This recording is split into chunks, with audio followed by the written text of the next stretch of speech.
یہ ویڈیو کا تیسرا اور آخری حصہ ہے۔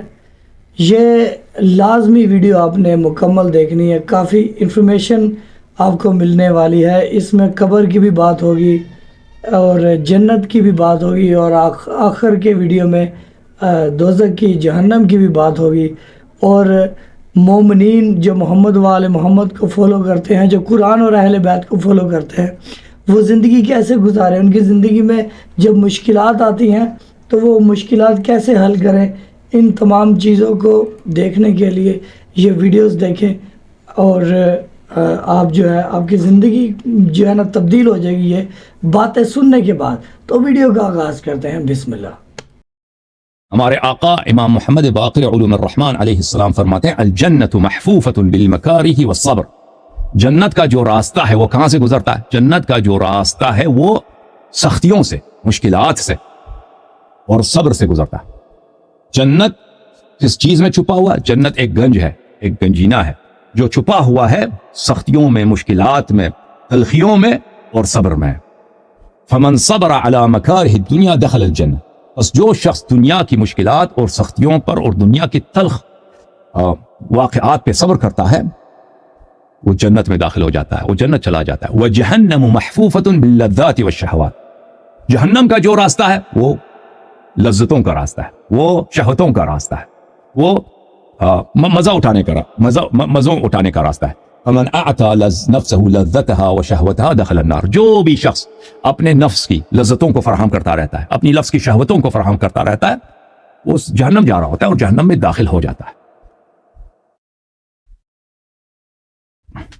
ہمارے آقا امام جعفر الصادق علیہ السلام نے فرمایا کہ رسول اللہ صلی اللہ علیہ وآلہ وسلم نے فرمایا سیأتی علی الناس زمان لا ینال الملک فیہ الا بالقتل والتجبر، ایک زمانہ ایسا آئے گا کہ کسی کو حکومت نہیں ملے گی مگر یہ کہ وہ بے گناہ کا قتل کرے اور ڈکٹیٹرشپ کرے، ظلم کرے، ٹھیک ہے نا۔ حکومت ملنے کا واحد ہی طریقہ یہ ہوگا کہ قتل کرو اور ظلم کرو۔ جو شخص قتل نہیں کرے گا بے گناہ کو، اس کو حکومت کبھی نہیں ملے گا۔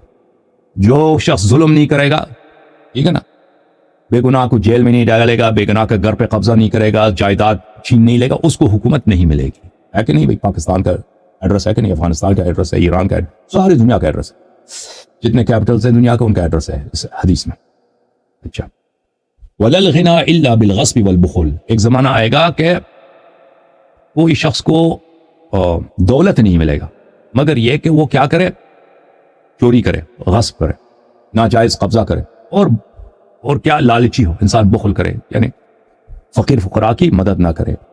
وَلَا الْمَحَبَّةُ إِلَّا بِاسْتِخْرَاجِ الدِّينِ وَاتِّبَاعِ الْهَوَىٰ، اور اسی طرح لوگوں میں پاپولرٹی کسی کو نہیں ملے گا اس زمانے میں سوائے یہ کہ انسان اپنے دین سے ہاتھ اٹھا لے بھائی اور گناہوں کی پیروی کرے۔ یعنی جتنے آپ پاپولرٹی اگر چاہتے ہیں نا لوگوں میں کہ لوگ آپ کو پسند کریں، تو یہ اس کا طریقہ کار کیا ہوگا کہ دین سے ہاتھ نکالنا ہوگا بھائی۔ دین سے آپ کسی بے حجاب کے لڑکی کے ساتھ تصویریں اٹھا دیں، ٹھیک ہے نا، وہ آپ کے بہت سارے لوگ فینس بن جائیں گے۔ آپ جو ہے گناہیں کرتے رہیں نا، بے حجابی کرتے رہیں، یا مثلا اگر مولوی ہے، اس مولوی کو زیادہ پاپولرٹی ملے گی جو وہی بات لوگوں کو سنائے گا جو لوگوں کو پسند ہے۔ وہ حق بات جو لوگ پسند نہیں کریں گے وہ سنائے گا تو لوگ اس کو پسند نہیں کریں گے نا۔ وہ لوگوں کو تو پرواہ ہی نہیں ہے کہ حق کیا ہے باطل کیا ہے پرواہ؟ پاکستانی شیعوں کو پرواہ ہے کہ دین حق کیا ہے؟ نہیں، پرواہ ہی نہیں۔ وہ کہتے ہیں ہمیں وہی سناؤ جو ہمیں پسند ہے، ہمیں مزہ آ جائے۔ وہ بات جو حق ہے ہمیں مزہ نہیں آتا وہ ہمیں نہ سناؤ، چاہے وہ حق ہے، جھوٹ سناؤ ہمیں مزہ آ جائے۔ تو اسی لیے ذاکرین وہ بھائی دین سے ہاتھ اٹھا دیا انہوں نے، ان کی پاپولرٹی ہوتی ہے نا، دین سے ہاتھ اٹھا دیا ہے تو غلو وہ کرتے ہیں، جھوٹی مصائب آپ کو سناتے ہیں، آپ کو مزہ آتا ہے جھوٹی مصائب سن کے، جھوٹی فضائل آپ کو سنائیں گے، اس پہ آپ کو مزہ آ جاتا ہے کہ نہیں بھائی؟ آپ کے مولوی حضرات ان کو بخوبی، بہت سارے جن بھی مولویوں نے میری تقاریر سنی ہیں مرجعیت کے متعلق، ان کو پتہ ہے کہ میری باتیں صحیح ہیں، ان کا کوئی رد نہیں ہے، لیکن وہ لوگوں کو یہ باتیں نہیں سنائیں گے کہ اللہ یہ سچ کہہ رہا ہے، کیونکہ یہ جب کہے گا تو لوگوں میں پاپولرٹی گر جائے گی۔ رسول صلی اللہ علیہ وسلم نے کیا فرمایا کہ وہ زمانہ آئے گا کہ پاپولرٹی کسی کو نہیں ملے گی مگر یہ کہ وہ دین سے اپنا ہاتھ اٹھا دے اور گناہوں کا پیروی کرے، ٹھیک ہے کہ نہیں؟ فمن ادرک ذلك الزمان فصبر على الفقر وهو يقدر على الغناء، وصبر على البغضة وهو يقدر على المحبة، وصبر على الذل وهو يقدر على العزة، أعطاه الله ثواب 50 صديقا ممن صدق به۔ اس زمانے میں اگر کوئی شخص کوئی شخص غربت پہ فقر پہ صبر کرے اور غصب کے ذریعے چوری ڈکیتی کے ذریعے یا لوگوں کے مال چھیننے کے ذریعے امیر نہ بن جائے، ٹھیک ہے نا، اور لوگوں کی دشمنی پہ صبر کرے، دین سے ہاتھ نہ اٹھائے، گناہوں کا پیچھا نہ کرے کہ پاپلٹی نہ ملے جہنم میں جائے، لوگوں کی دشمنی پہ صبر کرے لیکن دین سے ہاتھ نہ اٹھائے، اور یہ کہ انسان کو حکومت نہ ملے، انسان کو وزارت نہ ملے اور اس پہ صبر کرے، لیکن کسی کا مال چھینے، کسی بے گناہ کی چغلی لگا دے، کسی بے گناہ کو جیل بھیج دے یا کسی کے قتل کر دے، اس کا مرتکب نہ ہو۔ تو کن باتوں پہ صبر کرے غربت پر، صبر کرے لوگوں کی دشمنی پر، اور صبر کرے تنہائی اور بے کسی پر، کیونکہ اگر وہ دولت چاہتا ہے یا لوگوں میں پاپولرٹی چاہتا ہے یا وہ اس حکومت میں حصہ چاہتا ہے تو اس کے لیے گناہ کرنے پڑتا ہے نا، تو گناہوں پہ صبر کرے، یعنی گناہوں کی طرف نہ جائے، گناہوں کا پیچھا نہ کرے۔ اللہ تعالیٰ اس کو 50 صدیقین کا ثواب دے گا، 50 صدیقین کا ثواب دے گا، جنہوں مثلا سلمان، ابو ذر، یہ صدیقین جو انہوں نے نبی صلی اللہ علیہ وسلم کی تصدیق کی ہے، 50 ایسوں کا ثواب اس کو ملے گا۔ تو میں آپ کو ایک حدیث دکھاتا ہوں، یہ کتاب ہے بصائر الدرجات لمحدثنا محمد بن الحسن ابن فروخ الصفار القمی رضی اللہ عنہ۔ یہاں پہ ملاحظہ کریں، اس کتاب میں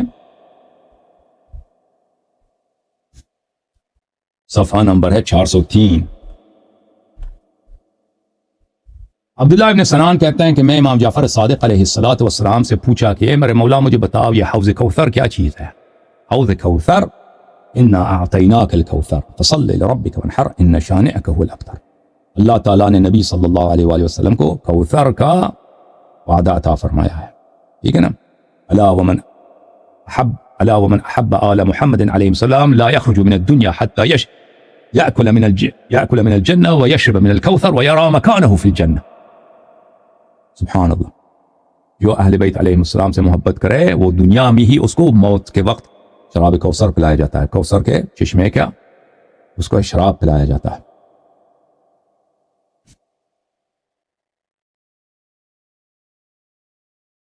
وقال لي حوض ما بين بصرى الى صنعاء، فرمایا کہ ایک حوض ہے، ایک تالاب ہے، اور یہ بہت وسیع ہے، اس کا کوئی حد ہی نہیں، اتنا وسیع ہے کہ دنیا میں مثلا آپ مشرق سے مغرب تک، شمال سے جنوب تک اتنا وسیع ہے۔ پھر فرمایا دیکھنا چاہتے ہم دکھا دیں آپ کو کوثر کو؟ میں نے کہا کہ جی ہاں دکھا دیں مجھے، میں آپ پہ فدا ہو جاؤں، مجھے دکھائیں۔ انہوں نے میرا ہاتھ لیا اور ہم مدینے سے باہر گئے۔ مدینے سے جب باہر گئے تو انہوں نے زمین پر ایک لات ماری ہے۔ ایک دفعہ میں نے دیکھا کہ پردے ہٹ گئے اور میں نے دیکھا الى النهر يجري لا يدرك حافتيه، میں نے دیکھا کہ ایک نہر جاری ہے، ایک دریا جاری ہے کہ اس کے کنارے نظر نہیں آ رہے، کہ اس طرف بھی دیکھ رہا ہوں، اس طرف بھی دیکھ رہا ہوں، کنارے نہیں ہیں، اور ہم جہاں پہ کھڑے ہیں وہ جزیرے جیسا ہے، ہم جہاں کھڑے ہیں وہ جزیرہ جیسا ہے، ٹھیک ہے نا، جہاں ہم ہیں بس اس کا کنارہ ہے جہاں ہم کھڑے ہیں، لیکن وہ ایک چھوٹا سا جزیرہ جیسا، باقی ہر طرف دیکھ رہے اس کا کوئی کنارہ نظر نہیں آ رہا۔ ہم دونوں وہاں پہ کھڑے ہیں، اس جزیرہ جیسا علاقہ ہے۔ فنظرت الى نهر يجري جانبه ماء ابيض من الثلج، میں نے ایک طرف دیکھا کہ وہاں پہ پانی ہے، پانی سفید، برف سے بھی زیادہ سفید، شفاف پانی، خوبصورت پانی۔ ومن جانبی هذا لبن ابيض من الثلج، اور دوسری طرف دیکھ رہا ہوں کہ دوسری کنارے پہ دودھ ہے، دودھ جاری ہے، اور وہ بھی برف سے زیادہ سفید۔ وفي وسطی خمر احسن من الياقوت، اور درمیان میں شراب، اور شراب لال رنگ کی شراب ہے، یاقوت سے بھی زیادہ اس کا رنگ خوبصورت ہے۔ فما رأيت شيئا احسن من تلك الخمر بين اللبن والماء، میں نے دیکھا اتنا خوبصورت نہ یہ تو میرے زندگی میں نہیں، یہ خوبصورت شراب لال رنگ، یاقوت سے بھی زیادہ خوبصورت ہے، لال رنگ، ایک طرف پانی ایک طرف دودھ، ایک درمیان میں یہ جا رہا۔ فقلت له جعلت فداك، میں نے عرض کیا کہ آپ کو فدا ہو جاؤں۔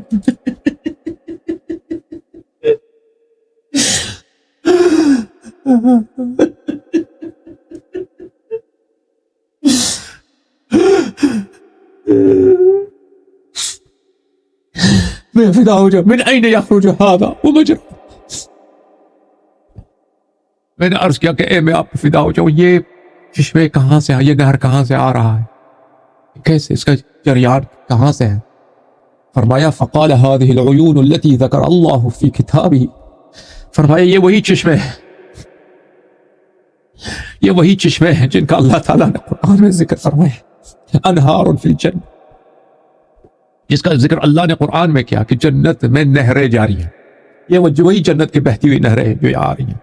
عین من ماء، ایک چشمہ ہے جو پانی کا ہے، وعین من لبن، اور ایک چشمہ ہے جو دودھ کا ہے، وعین من خمر، اور ایک چشمہ ہے جو شراب کا ہے۔ تجری فی ھذا النہر، یہ سب اب اس بڑے دریا میں بہہ رہے ہیں۔ ہم جہاں پہ کڑے ہیں، کنارے پہ کڑے ہیں جزیرہ جیسا، میں نے دیکھا کہ وہاں پہ بہت خوبصورت درخت ہے، بہت ہی پیارے درخت ہے۔ فیہن حور معلقات برؤوسہن شعر، میں نے دیکھا کہ ان درختوں پہ حور العین ہے، حور العین ہے وہاں پر، ان کے بال بڑے خوبصورت ہیں، ان کے گیسو لٹک رہے ہیں ان کے سروں سے، بہت خوبصورت بال، بہت ہی خوبصورت ہے۔ ما رأیت شیئا احسن منہن، میں نے ان سے خوبصورت کبھی دنیا میں کسی چہرے کو نہیں دیکھا، اتنے خوبصورت تھے۔ وبأیدیہن آنیہ، اور ان کے ہاتھوں میں جام ہے، کھلانے کے لیے ڈشز ہیں، جام ہے۔ ما رأیت آنیۃ احسن منہا، اور یہ جام اتنے خوبصورت ہیں، یہ ڈشز، یہ ظرف اتنے خوبصورت ہیں کہ ان جیسے میں نے زندگی میں نہیں دیکھے۔ لیست من آنیۃ الدنیا، یہ دنیا والے ظروف جیسے نہیں تھے، دنیا والے ڈشز جام نہیں تھے، بہت ہی اعلیٰ قسم کے تھے۔ فدنا من احداہن فاوما بیدہ تسقیہ، میرے آقا امام جعفر صادق علیہ السلام ایک حور العین کے قریب ہے اور اس کو اشارہ کیا کہ مجھے پلا دو۔ فنظرت الیہا وقد مالت لتغرف من النہر فمال الشجر معها، میں دیکھ رہا ہوں وہ حور العین جھک گئی کہ دریا سے اس جام کو بھر دے، ٹھیک ہے نا، تو میں نے دیکھا کہ درخت اس کے ساتھ جھک گیا، درخت بھی جھک گیا تاکہ یہ حور العین اس تک پہنچ جائے۔ فاغترفت فمالت الشجرة معها، اس نے جام کو بھر دیا، پھر درخت خود اس کے ساتھ اٹھ گیا۔ ثم ناولته فشرب، ثم ناولها، میرے مولا امام جعفر صادق علیہ السلام نے اس جام سے پیا، پھر اس جام کو واپس کیا۔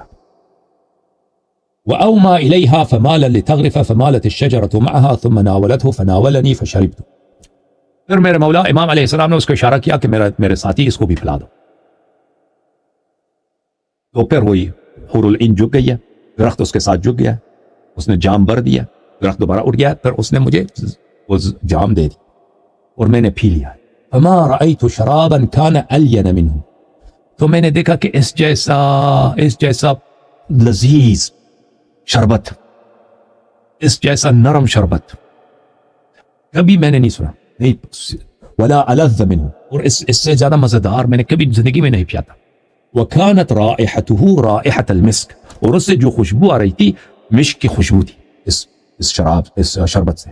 فنظرت فی الکأس فاذا فیہ ثلاثۃ الوان من الشراب، میں نے جام کی طرف دیکھا نا، اس جام، ایک ہی جام ہے جو ڈرنک ہے، اس میں 3 مختلف رنگ ہیں، 3 مختلف رنگ ہیں۔ میں نے عرض کیا امام جعفر صادق علیہ السلام کی بارگاہ میں، جعلت فداک ما رأیت اليوم قط كاليوم قط ولا كنت ارى ان الامر هكذا، میں نے عرض کیا میرے مولا، میں نے تو آج کے دن جیسا میں نے کیا عجائب غرائب آج آپ نے مجھے دکھایا، میں نے تو وہم گمان میں بھی نہیں تھا کہ ایسا چیز ممکن ہو سکتا ہے، ایسا چیز ہے۔ فرمایا هذا اقل ما عده الله لشیعتنا، جھوم جاؤ شیعو، جھوم جاؤ۔ میرے مولا امام جعفر صادق علیہ السلام نے فرمایا عبداللہ ابن سنان، یہ تو وہ کم ترین مرتبہ ہے جو اللہ تعالیٰ نے ہمارے شیعوں کے لیے مہیا فرمایا، یہ تو وہ کم ترین مرتبہ ہے، یہ تو سب سے چھوٹا مرحلہ ہے جو اللہ تعالیٰ نے ہمارے شیعوں کے لیے فراہم کیا ہے۔ ان المؤمن اذا توفی صارت روحه الى هذا النہر، جب مومن کی وفات ہوتی ہے تو اللہ تعالیٰ اس کے روح کو وہی جو دنیا میں اس کی جسد ہوتی ہے نا، اسی جیسا جسد عطا فرماتا ہے، خوبصورت خوش لباس جسد کے ساتھ، وہ اسی نہر میں آ جاتا ہے، اسی دریا کے کنارے آ جاتا ہے۔ ورغب فی ریاضها، اور پھر اللہ تعالیٰ اس کو یہاں پہ جو باغات ہیں اس دریا کے کنارے، اس باغات میں، اس یہاں پہ محلات ہیں، وہاں پہ ان کو رہائش کی اجازت عطا فرماتا ہے۔ وشربت من شرابها، من شرابه, اور یہاں پر جو چشمے ہیں اور یہاں پہ جو نہر ہے وہ یہیں سے وہ پیتا ہے. یہ ہمارے شیعوں کے لیے. وَإِنَّ عَدُوَّنَا إِذَا تُوفِيَ صَارَتْ رُوحُهُ إِلَى وَادِي بَرَهُوت, اور ہمارے دشمن جب مر جاتے ہیں, یہ دنیا کی جنت ہے. جنت دو قسموں کی, ایک جنت دنیا میں ہے میرے عزیزو, جب انسان مرتا ہے تو وہ دنیا والی جنت میں چلا جاتا ہے مومن. دشمن اہل بیت علیہ السلام مرتا ہے وہ جہنم میں چلا جاتا ہے, لیکن دنیا والی جہنم میں. اور جب قیامت کا قیام ہوتا ہے نا, تو پھر انسان مومن جو ہے قیامت سے وہ آخرت والی جنت میں چلا جاتا ہے. ان دونوں میں فرق ہے. یہ جو ابھی جو حوض کوثر بتایا گیا ہے نا, یہ دنیا والی ہے. دنیا کی جو جنت ہے بہت سارے اس کے حدیث زیادہ ہیں ہمارے یہاں, اور دنیا کی جہنم بھی اس کے حدیث ہمارے یہاں بہت زیادہ. تو ہمارا دشمن جب مرتا ہے تو اس کو وادی برہود لے کے جایا جاتا ہے. فَأُخْلِدَتْ فِي عَذَابِهِ وَأُطْعِمَتْ مِنْ زُقُومِهِ وَأُسْقِيَتْ مِنْ حَمِيمِهِ, تو وہ وہیں سے اس کا جہنم شروع ہو جاتا ہے, اس کی عذاب جو پھر ہمیشہ کے لیے. ٹھیک ہے نا. پھر وہاں سے جب وہ نکالا جاتا ہے قیامت کے وقت, پھر وہ آخرت والی جہنم میں چلا جاتا ہے. تو وہ دنیا ہی میں قیامت تک وہ عذاب میں ہوتا ہے, اور وہاں پہ اس کے لیے زقوم ہوتا ہے. زقوم جو جہنم کا درخت جہنم کے فروٹ ہے, بہت ہی کڑوا ہوتا ہے, وہ پیتا ہے. وہ اسقیت من حمیم, اور وہ جہنم میں جو وہاں پہ لوگوں کو عذاب دیا جاتا ہے نا, تو وہ الٹی کرتے ہیں, پیشاب کرتے ہیں, ان کے بدن سے گندگی نکلتا ہے, تو وہ ابلتا رہتا ہے, بدبو اس کو, وہ جو ہے وہ ابلتا ہوا جو پانی ہے وہاں کی جہنم کی, اس کو حمیم بولتے ہیں. اسی حمیم سے وہ پیتے ہیں. فاستعیذوا باللہ من ذلک الوادی, تو اے ہماری شیعو تم اللہ سے پناہ مانگو کہ اس وادی جہنم کی جہاں پر ہمارے دشمنوں کو لے کے جایا جاتا ہے. تو جی ویورز, یہ ویڈیو آپ نے دیکھی, اور اس ویڈیو میں آپ نے یقیناً بہت کچھ سیکھا ہوگا. جنت, جہنم اور موجودہ حالات, حکومت کے حالات کے اوپر بھی احادیث پر جو ہے مولا نے احادیث کے تھرو ہم شیعوں تک جو ہے بتایا ہے کہ زندگی کیسے گزاری جائے, زندگی میں لالچ نہ کریں, بھروسہ اللہ پہ رکھیں, آل محمد علیہ السلام اور قرآن کو فالو کریں. ہم نے اسی ویڈیو کے 2 پارٹ پہلے بھی بنائے ہیں, اینڈ اسکرین میں وہ آپ یہاں پر دیکھ رہے ہوں گے, تو یہ لازمی دیکھیے گا, آپ کو بڑی انفارمیشن اس میں بھی ملے گی. اور یہ ویڈیو بھی آپ نے دیکھی. ابھی آگے سیدہ سلام اللہ علیہا کی بی بی کی شہادت آ رہی ہے, تو بی بی کی شہادت کے حوالے سے بڑی خصوصی ویڈیوز آپ تک پہنچانے والے ہیں. تو چینل کو سبسکرائب کیجئے گا, اور ہمارے شہادت کی, بی بی کی شہادت کی ویڈیو, خصوصی ویڈیو وہ لازمی دیکھیے گا. بہت شکریہ. اللہم صلی علی محمد و آل محمد. السلام علیکم یا صاحب الزمان یا قائم آل محمد علیہ الصلوۃ والسلام.